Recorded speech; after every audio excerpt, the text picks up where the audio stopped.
뉴스룸을 시작하겠습니다. 검찰이 대장동 개발 비리 사건에 대한 항소를 포기했습니다. 사건 수사팀은 법무부와 검찰 지휘부가 항소를 막았다고 폭로하면서 그 파장이 커지고 있습니다. 정진우 서울중앙지검장은 수사팀이 반발한 직후 사의를 밝혔습니다. 양민현 기자입니다. 정진우 서울중앙지검장이 대장동 사건 항소를 포기한 지 12시간 만에 사의를 표명했습니다.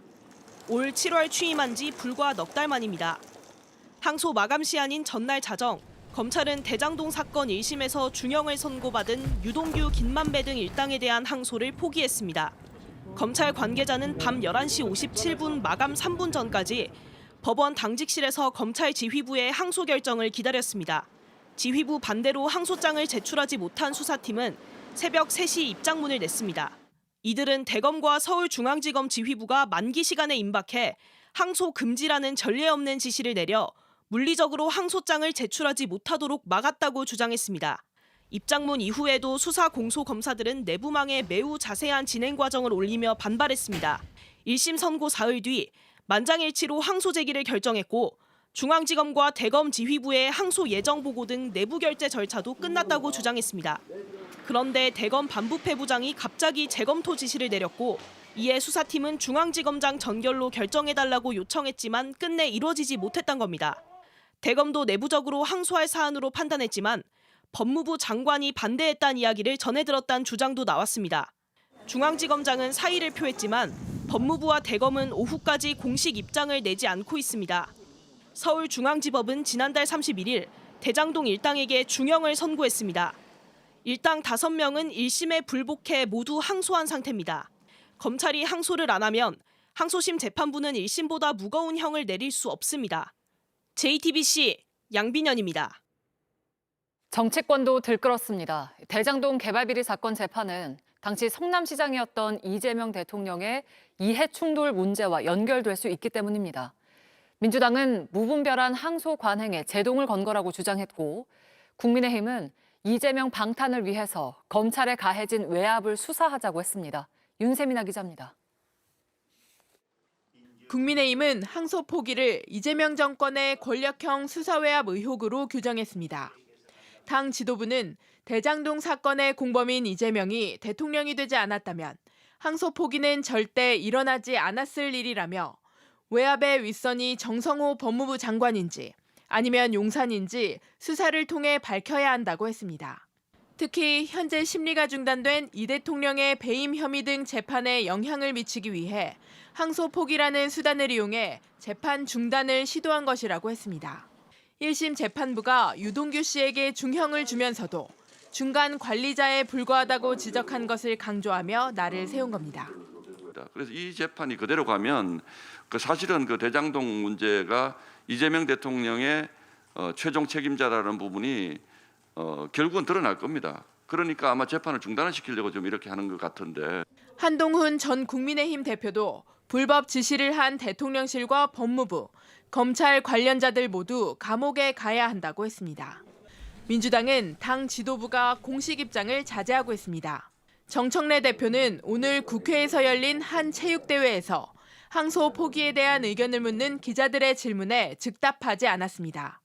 대신 대변인 명의 서면 브리핑을 통해 검찰의 법리 판단에 근거한 결정이라며 이재명 대통령 방탄을 위해 법무부나 대통령실이 검찰의 항소를 막았다는 주장은 도를 넘었다고 반박했습니다. 또 이미 4년에서 6년의 중형이 선고된 대장동 일당에 대해 항소의 필요성이 크지 않다고 판단한 것을 두고 봐주기라거나 이례적이라고 평가하기는 어렵다고 했습니다.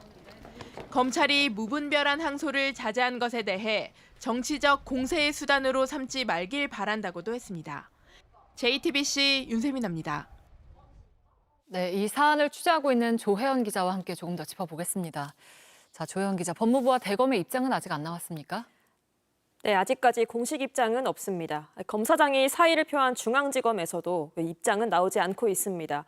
법무부 역시 공식 입장은 없는데 법무부 관계자가 취재진과의 통화에서 일부 밝힌 부분이 있습니다. 중앙지검이 결정한 것에 대해서 법무부 내부의 논의 과정을 밝히는 것은 적절하지 않다고 설명한 겁니다. 또 대검 관계자도 통화를 해봤습니다. 이 관계자는 유동규 등에게 구형보다 무거운 형이 나왔기 때문에 종합적으로 항소의 실익이 없다고 판단한 것으로 보인다. 이렇게만 전했습니다. 네, 수사팀은 왜 항소가 꼭 필요하다고 하나요? 네, 수사팀은 공소시효가 지났다는 판단을 받은 이해충돌방지법 관련 혐의 그리고 민간업자들의 이익을 계산할 수 없다는 이유로 무죄가 나온 특정경제가중처벌법상 배임 혐의 등에 대해서 이 상급법원에서 더 다퉈볼 필요가 있다고 주장하고 있습니다.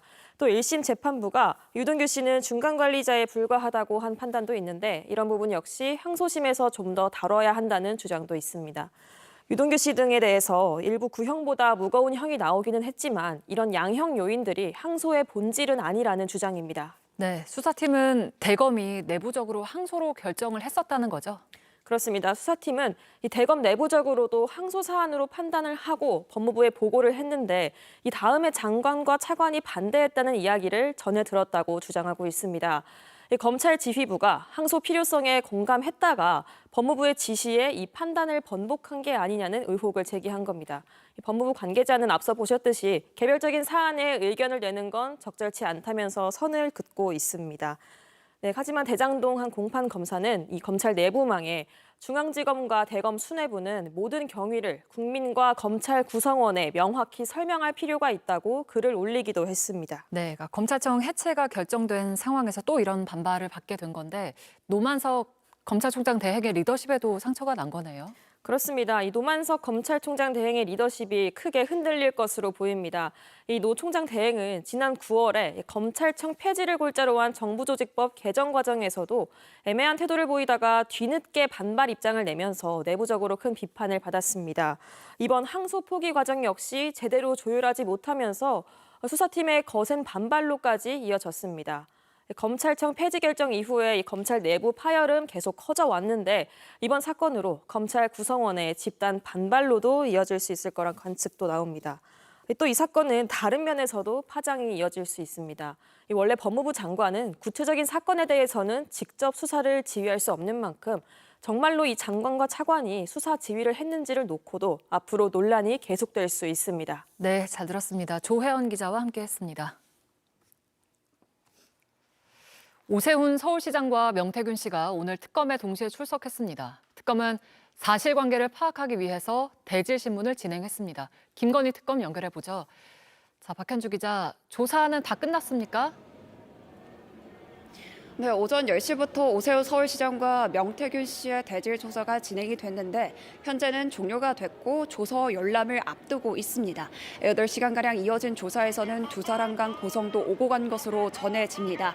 오 시장이 특검 조사를 받는 건 이번이 처음인데요. 오 시장은 지난 2021년 4월 재보궐선거를 앞두고 명 씨로부터 미공표 여론조사를 받고 또 후원자 김한정 씨에게 비용을 대납하게 한 혐의를 받습니다. 오 시장은 오늘 특검에 출석해서 혐의를 모두 부인했습니다. 여론조사는 조작이 됐고 따로 받아본 적도 없다는 겁니다. 저희 캠프에 정기적으로 제공된 사실이 없다는 게 포렌식 결과 밝혀졌습니다. 네, 대질 조사는 어떻게 이루어지게 된 겁니까? 네, 대질 조사는 오 시장의 요청으로 이루어졌습니다. 명 씨는 그동안 오 시장이 자신을 만나면서 선거에 이기게 해달라고 눈물을 흘리거나 아파트를 대가로 약속했다고 주장을 해왔습니다. 지난달 23일 국정감사장에서는 당시 오 시장의 경선 경쟁자였던 나경원 의원을 이기게 만드는 조사를 해달라는 폭로를 이어갔습니다. 그러자 오 시장이 명 씨의 거짓말을 폭로를 하겠다면서 선제적으로 대질 조사를 요구하고 나선 겁니다. 명 씨는 나흘 전까지만 해도 불출석을 예고했다가 어제 다시 입장을 바꿔서 특검에 출석을 했습니다. 오늘 특검에 출석해서는 오 시장을 향해 날선 반응도 보였습니다. 오늘 오 시장이 출석하면서 캠프 측에 여론조사 전달된 바 없다 다시 한번 밝혔는데 이 부분 그분은 아직 나이도 얼마 안 됐는데 벌써 치매가 오나? 네, 앞으로는 어떻게 되나요? 네, 양측 양측 간 주장이 엇갈리고 있는 만큼 조사도 예상보다는 더 길어졌습니다. 일단 만남 횟수부터 주장의 차이가 큽니다. 명 씨는 오 시장을 최소 7차례 만났다고 주장하는 반면 오 시장은 명 씨를 2번 만난 게 전부라는 입장입니다. 여론조사 비용 지불이나 대가 약속 등 핵심 쟁점에 대한 입장 차이도 큽니다. 이런 만큼 특검팀은 양측 간 주장을 확인한 뒤 사실관계를 확정하고 그런 다음에 기소 여부를 판단하겠다는 방침입니다. 네, 박현주 기자가 전해드렸습니다. 특검이 관저 이전을 수사하기 위해서 아크로비스타를 압수수색하는 과정에서 뜻밖의 물건이 나왔습니다. 로저 비비에라는 값비싼 브랜드의 가방을 발견한 건데 김기현 국민의힘 의원 부인의 감사 편지도 함께 있었습니다. 특검은 2023년 김기현 의원이 당대표로 뽑힌 전당대회에 김건희 씨가 개입한 정황으로 보고 수사하고 있습니다. 이윤석 기자입니다. 윤석열 전 대통령 부부의 서울 서초구 아크로비스타 아파트입니다. 이틀 전 특검은 윤 전 대통령 관저 이동 특혜 의혹 관련 이곳을 압수수색했습니다. 특검은 21g 업체 측이 김건희 씨에게 준 것으로 추정되는 디올 재킷, 벨트, 팔찌 등 다수를 압수했습니다. 그런데 이 과정에서 예상치 않은 물건을 발견했습니다. 로저 비비에란 브랜드 가방으로 가격은 100만 원이 넘습니다. 가방 안엔 김기현 국민의힘 의원 부인이 김건희 씨에게 쓴 감사 편지가 있었습니다. 김기현 의원 당대표 당선에 도움을 줘서 감사하다는 내용이었습니다. 특검은 김건희 씨가 청탁금지법과 정당법을 위반했다고 보고 별도의 압수수색 영장을 발부받아 가방을 압수했습니다. 영장엔 김건희 씨가 피의자로 적시돼 있습니다. 특검은 2023년 당시 당대표 선거에서 윤석열 전 대통령 부부가 건진법사 전성배 씨를 통해 통일교인들을 당원으로 가입시켜 김기현 의원 당선을 도운 건 아닌지 수사하고 있습니다. 김 의원은 아내가 김 여사에게 클러치백 1개를 선물한 사실이 있다면서 신임 여당 대표 배우자로서 대통령 부인에게 사회적 예의 차원에서 선물한 것이라고 해명했습니다. 대통령 부부에게 청탁할 내용도 없었고 그럴 이유도 없었다고 했습니다.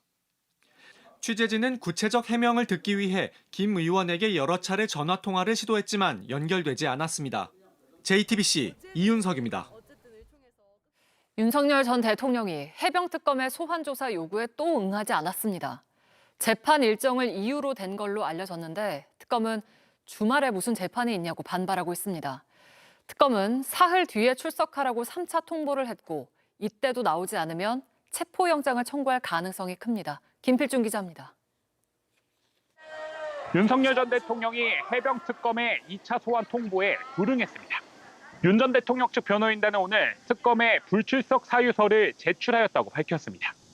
윤 전 대통령이 해병특검 소환 조사에 불응한 건 지난달 23일 통보에 이어 이번이 두 번째입니다. 불출석 사유서에는 변호인단 사정으로 조사에 참석이 어렵다는 내용이 적힌 것으로 알려졌습니다. 현재 내란 재판 등을 준비해야 할 시간이 필요하다는 뜻으로 보입니다. 특검은 이해할 수 없다는 입장입니다. 지난달 첫 출석 요구에도 변호인 재판 일정으로 불응했기에 이번엔 재판이 없는 주말로 날짜를 잡았기 때문입니다. 특검은 사흘 뒤에 출석하라는 3차 통보를 보냈습니다. 이번에도 불출석하면 체포영장 등 강제 구인 절차에 들어갈 가능성도 있습니다. 해병특검 수사기한이 오는 28일인데다 윤 전 대통령이 받고 있는 혐의가 많기 때문입니다. 특검은 윤 전 대통령을 소환하면 최상병 사망사건 수사외압 의혹과 더불어 이종섭 전 장관의 호주 도피 의혹 등을 조사할 방침입니다. 윤 전 대통령은 김건희 내란특검 소환 조사에도 대부분 불응하고 있습니다. 재판에도 선택적으로 출석하고 있다는 비판을 받고 있습니다. JTBC 김필준입니다. 울산 화력발전소 붕괴 사고가 난 지 사흘째입니다. 현재까지 3명이 숨진 걸로 확인이 됐고 위치를 찾은 2명은 아직 생명 반응이 없습니다. 남은 실종자 2명은 위치조차 확인되지 않고 있습니다. 현장에 취재기자 연결하죠. 김희란 기자, 구조 작업이 어떻게 이어지고 있습니까? 네, 안타깝게도 아직까지 추가적인 구조 소식은 들려오지 않고 있습니다. 남은 실종자 2명은 사흘째 위치가 파악되지 않고 있습니다. 소방당국은 밤사이 소방대원 40여 명을 투입하고 드론과 열화상 탐지기 등을 동원해 수색 작업을 벌였습니다. 하지만 무거운 철제 구조물들이 얽혀 있고 양옆으로 4호기와 6호기의 불안정성도 커서 조심스러운 상황입니다. 굉장히 어려운 구조로 되어 있습니다. 그 쉽게 말하면은 뭐 H빔이 이렇게 눌려 있다든지 5호기에서 이렇게 작업을 하다 보면은 4호기, 6호기가 무너질 소지가 있기 때문에. 네, 그래서 4호기랑 6호기도 해체하기로 했다고요? 네, 조금 전 4호기에서 붕괴 위험 가능성이 있다는 알람이 울리면서 현재 내부에 있던 구조 인력은 모두 대피한 상황입니다. 조명도 모두 꺼진 상태인데요. 중앙사고수습본부는 어젯밤 4호기와 6호기의 해체를 결정했다고 밝혔습니다. 두 타워 역시 건물 해체를 위한 취약화 작업이 전부터 계속 진행되고 있었는데 때문에 붕괴 위험이 있다는 가능성이 꾸준히 제기돼 왔습니다. 아예 폭파 해체하고 구조 작업에 속도를 내겠다는 겁니다. 준비 작업은 이미 시작됐고 해체 시점은 다음 주 중이 될 것으로 보입니다. 네, 사고 원인을 찾기 위한 수사는 어떻습니까? 네, 경찰이 70명 규모의 수사팀을 꾸린 데 이어서 검찰도 10명 규모의 전담팀을 만들었습니다. 중대재해 사고와 관련한 전문성을 갖춘 검사와 수사관들이 대거 포함된 것으로 알려졌고요. 이번 사고와 관련한 구체적인 사고 경위와 또 안전관리 부실 수사 여부에 속도를 낼 방침입니다. 지금까지 울산 사고 현장에서 JTBC 김일환입니다. 희생자들의 빈소를 찾는 발길도 이어지고 있습니다. 유족들은 왜 이런 참사가 반복되는 거냐며 원통해했습니다. 노동계도 성명을 내고 사고 원인을 찾기 위한 철저한 수사를 촉구했습니다. 구석찬 기자입니다. 생업의 터전에서 죽음으로 돌아온 50살 전모 씨.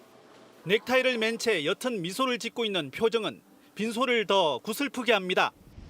전 씨는 이번 사고로 매몰된 7명 중 가장 먼저 수습된 희생자입니다.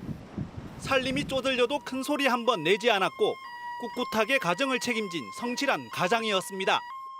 왜 여기서 그 사고에 내 조카가 망자의 어머니도 사고로 돌아가셨고 이런 사고가 일어난다는 게 말이나 됩니까? 목숨을 앗아간 현장 책임자들이 줄줄이 보낸 하와는 억울함과 함께 원통함만 키웁니다. 인재 아닙니까, 인재. 그런 안전 점검이나 안전 조치를 하고 작업을 했는 건지. 또 다른 희생자 64살 이모 씨 유족은 침통함의 말을 제대로 잊지 못합니다. 살려주기 전 알았지. 거짓말이고 지금도 꿈꾸는 것 같아요. 추억하면 할수록 눈물만 쏟아집니다. 건강해가지고 부지런하고 싹싹하고 힘이 좋아가지고 이렇게 잘했다고.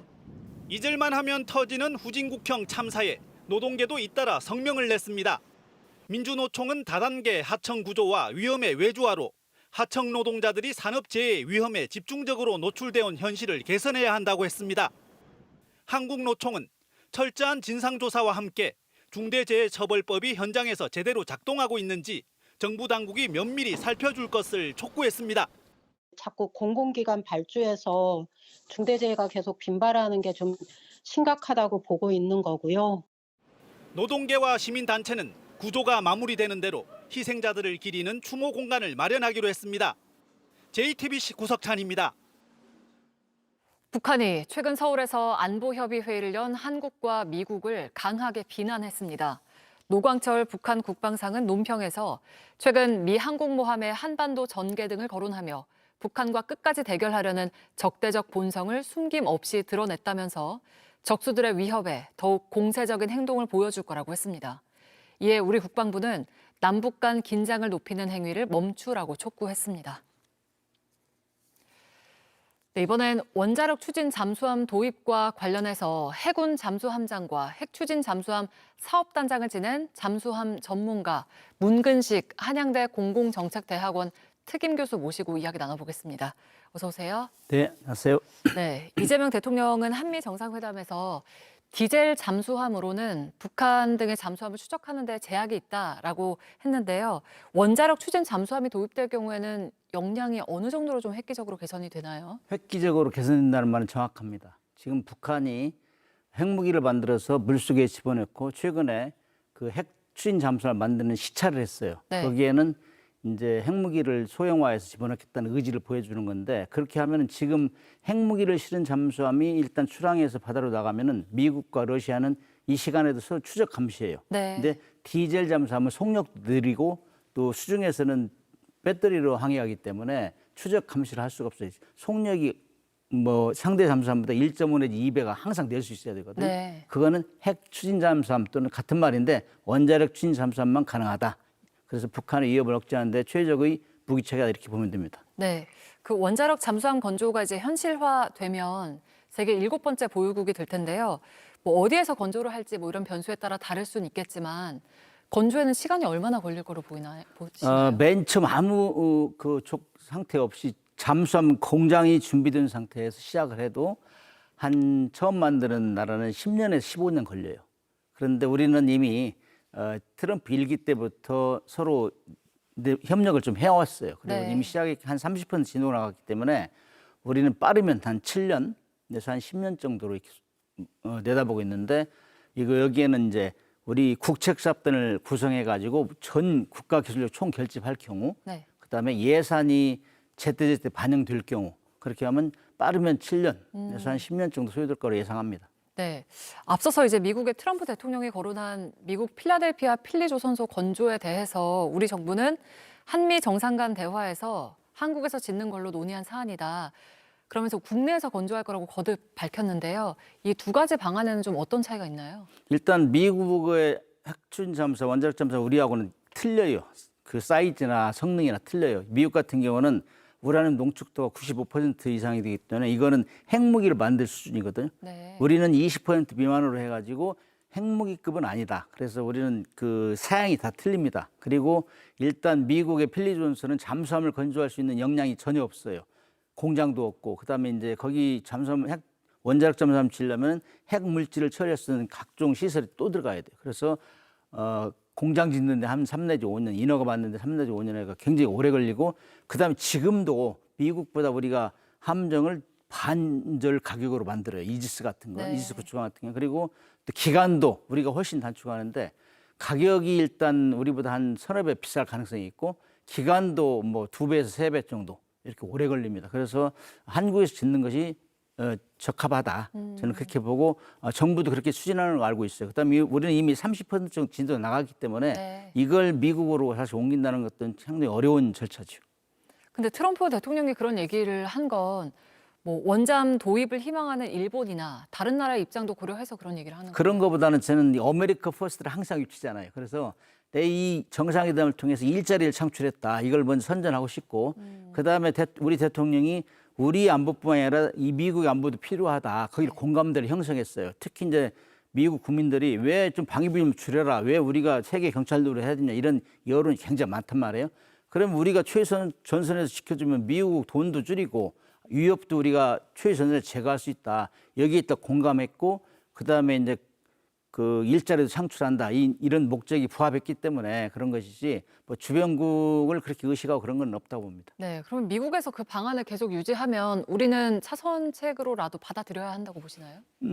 저는 우리가 먼저 그건 아니다는 얘기를 분명히 해야 돼요. 미국에서 우리한테 조선력이 부족해가지고 우리한테 협력을 요청했는데 우리한테 이래라 저래라 하면 그건 좀 모순이고 그다음에 정의나 그걸 고집한다면은 미국 거를 우리가 도와준다고 약속했으니 미국 잠수함을 도와주는 그 시설을 미국에 설치하고 미국 거는 도와주겠다. 그러나 한국 잠수함은 한국에서 짓는 방안 이거는 우리가 계속 유지해야 된다고 생각합니다. 우리의 산업 파괴 효과도 있고 기술자도 또 보내야 돼요. 거기 공장 짓하려면 그런 복잡한 문제가 있기 때문에 우리의 기본 계획을 계속 유지해야 된다 그렇게 봅니다. 네, 알겠습니다. 오늘 말씀은 여기까지 듣겠습니다. 문근식 교수와 함께했습니다. 고맙습니다. 네, 고맙습니다. 미국 연방 정부가 멈춰선 지도 벌써 39일째입니다. 역대 가장 긴 셧다운에 미국인들이 느끼는 경제 심리도 3년 만에 최악인 걸로 나타났습니다. 이지은 기자입니다. 한 달 넘게 이어지는 연방정부 폐쇄는 미국 실물 경제에 경고를 보내기 시작했습니다. 미시간대가 조사한 이달 미국 소비자 심리 지수는 3년 만에 가장 나쁜 걸로 나타났습니다. 코로나 기간을 지나며 인플레이션 우려가 정점을 찍었던 2022년 이후 이렇게 낮은 건 처음입니다. 셔다운이 길어지며 경기 불확실성이 커지자 소비 심리가 급격히 위축된 걸로 풀이되고 있습니다. Basically, throughout the economy, there are disruptions because of the Democrat shutdown that are going to start to really bite the economy. I think the Wall Street firms are guessing that we're going to look at a 1 to 1.5% reduction in GDP growth this quarter, which 실물 경기를 가늠할 정부 공식 지표도 부처 업무 중단으로 깜깜이 상태입니다. 물가와 함께 핵심 통계인 노동통계국의 고용 지표는 2달째 발표되지 않고 있습니다. 그런데도 정치권은 여전히 책임 공방만 하고 있습니다. How long do you think the shutdown will last? I don't know. It's up to the Democrats. 트럼프 대통령은 공화당에도 셧다운을 끝낼 강수를 둬야 한다고 압박했습니다. 민주당이 필리버스터로 예산안 처리를 막고 있는 걸 공화당 표만으로 무력화할 수 있게 규칙을 바꾸라고 또 요구한 겁니다. The way to do it for the Republicans is to terminate the filibuster. They call it the nuclear option. The Democrats are going to do that, and most of you will admit the Democrats are going to do that, so why aren't we doing it? 집권 1년도 안 돼 지방선거 완패에 이어 레임덕 조짐까지 보인다는 분석마저 나오고 있습니다. JTBC 이지은입니다. 밤사이 뉴욕 증시에서 AI 거품론에 대한 우려가 커지며 주요 지수가 출렁였습니다. 다음 주에 국내 증시도 영향을 받을 텐데요. 다만 반도체 기업들의 이익이 꾸준히 늘고 있어서 국내에서 빚내서 투자하는 규모는 당분간 줄지 않을 분위기입니다. 전다빈 기자입니다. 미국 뉴욕 증시 3대 지수가 출렁이다 어제 장을 마감했습니다. 다우 지수와 S&P 500 지수는 전장보다 각각 0.16%, 0.13% 올랐습니다. 기술주 중심의 나스닥 지수는 0.21% 내렸습니다. 특히 AI 거품론에 대한 우려에 엔비디아와 브로드컴 주가가 장중 5% 가까이 빠졌습니다. 다만 오후 들어 민주당이 공화당의 임시 예산안에 타협안을 제시했다는 소식에 기술주들의 낙폭이 상당 부분 줄어들었습니다. 뉴욕 증시에서 AI 거품론이 계속 불안 요소로 작용하고 있는 가운데 한국 코스피 시장 역시 당분간 그 영향을 피하기 어려울 전망입니다. 하지만 국내 개인 투자자들의 추격 매수 심리는 최고치에 달하고 있습니다. 빚을 내 투자하는 일명 B2 지표인 신용거래 융자 잔고가 지난 6일 기준 약 26조 원으로 사상 최고치를 기록했습니다. 단기에 주가가 크게 올라왔기 때문에 주가가 좀 왔다 갔다 하는 변동성 흐름은 좀 나올 것 같습니다. 하지만 그 기간은 어쩌면 아직 동참하지 못했던 개인 투자자분들이 주식을 살 수 있는 기회 아닐까. 전문가들은 삼성전자, SK하이닉스 등 반도체 기업들의 이익이 꾸준히 늘고 있는 만큼 우리 증시가 당분간 상승 흐름을 이어갈 것으로 보고 있습니다. JTBC 전다빈입니다.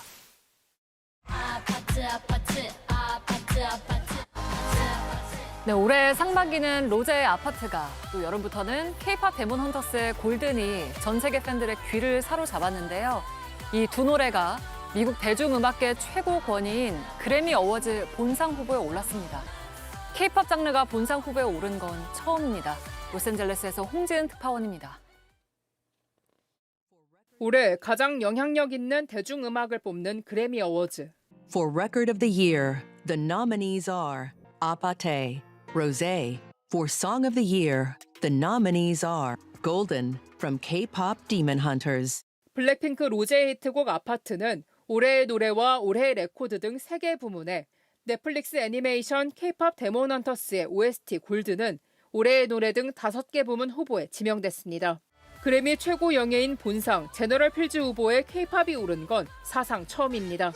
BTS는 2021년부터 3년 연속 베스트 팝 듀오 그룹 퍼포먼스상 후보에 올랐지만 수상은 하지 못했습니다. Oh my God. I do definitely feel a little bit of imposter syndrome, but I do feel very honored. I feel very proud. I think the first thing I thought of was like pulling all-nighters for a lot of the writings I had to do for K-pop and for the film, and that it was worth it at the end.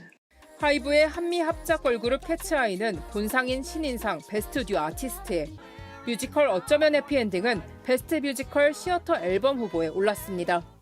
미 언론들은 K-팝의 존재감을 일제히 조명했습니다. LA타임스는 그래미가 K-팝을 단순한 팬덤이 아니라 예술로 평가하기 시작한 전환점이라고 평가했습니다. 포브스 역시 지난 10년간 K-팝이 외면받아왔다고 지적하면서 역사적이지만 전혀 놀랍지 않다고 K-팝을 치켜 세웠습니다. 그래미의 변화는 주관사인 레코딩 아카데미의 구성원 변화도 한몫한 걸로 보입니다. 최근 새로 가입한 음악인 3,800여 명 중 58%가 유색인종, 35%는 여성입니다.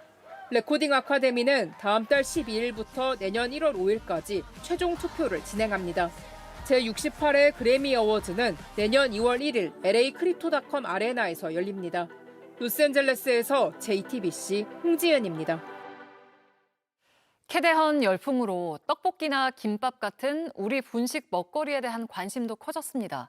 경북 구미에서는 오래전부터 라면 축제를 해왔는데 올해는 경주 에이펙 영향으로 그 열기가 더 뜨겁습니다. 외국인들도 많았는데요. 윤두열 기자가 전해드립니다. 475m 긴 거리가 식당으로 변했습니다. 수백 명이 모여 음식을 즐기고 있는데 메뉴는 라면 하나입니다.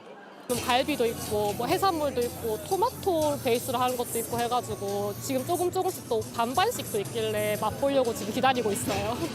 한쪽에선 면을 끊지 않고 누가 라면을 빨리 먹는지 대결이 한창입니다. 준비 시작! 잘 먹는다. 근데 진짜 맛깔나게 먹는다. 길게 줄이 늘어선 곳을 가보니 라면을 팔고 있습니다. 겉보기엔 똑같아 보이지만 오늘 갓 튀긴 라면이라 불티나게 팔립니다. 좀 더 새롭게 맛있다고 하던데요. 좀 이게 면발이 탱글탱글하고. 올해 구미 라면 축제에는 20만 명이 올 것으로 예상했습니다. 특히 K-팝 데몬 헌터스의 라면 먹방이 나온 이후 외국인 참가자들이 크게 늘었습니다. Even back in Germany, I eat ramen all the time. I'm here to enjoy ramen, of course, and explore the city. Yeah. 외국인들에게 한국 라면이 인기를 끌자 라면 회사에서는 아예 외국인들을 위한 맛을 개발하기도 했습니다. K-컬처의 부흥에 따라서 K-라면도 점점 인기가 더해지고 있는 것 같고요. K-컬처를 가미해서 김치볶음면 타입으로 제품을 개발해가지고 글로벌 런칭을 하게 되었습니다. 떡볶이와 김밥, 만두에 이어 라면 축제까지 누구나 좋아하는 분식을 내세운 지역 축제들이 이제 외국인들 입맛까지 사로잡고 있습니다. JTBC 윤두열입니다. 선생님은 0.05구입니다. 면허 정지 수치가 나왔습니다. 괜히 부르려다가 솔직히 별로 안 먹는 것 같아가지고. 네, 어젯밤 서울 흥인지문 사거리의 음주 단속 현장입니다. 얼마 전 일본인 관광객이 음주운전차에 치여 숨졌던 곳인데 음주운전차가 또 적발됐습니다. 경찰은 어제 강남역과 교대역, 양재역과 흥인지문 사거리에서 대대적인 음주운전 단속을 벌였습니다. 약 2시간 동안 모두 11건이 적발됐고 면허 정지 9건, 면허 취소 2건이었습니다. 거대한 황금 코끼리가 선물을 건네고 화려한 불꽃놀이도 펼쳐집니다. 크리스마스를 앞두고 올해도 서울 명동 신세계백화점 외벽에 크리스마스 영상이 공개됐습니다.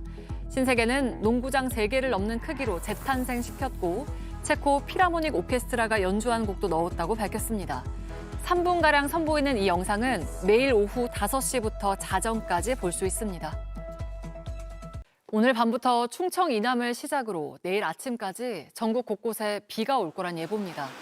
제주의 많게는 60mm, 남해안에 최대 40mm, 수도권은 5mm 미만 정도입니다. 특히 제주도 해안과 남해안엔 강한 바람도 불겠습니다. 뉴스를 마치겠습니다. 고맙습니다.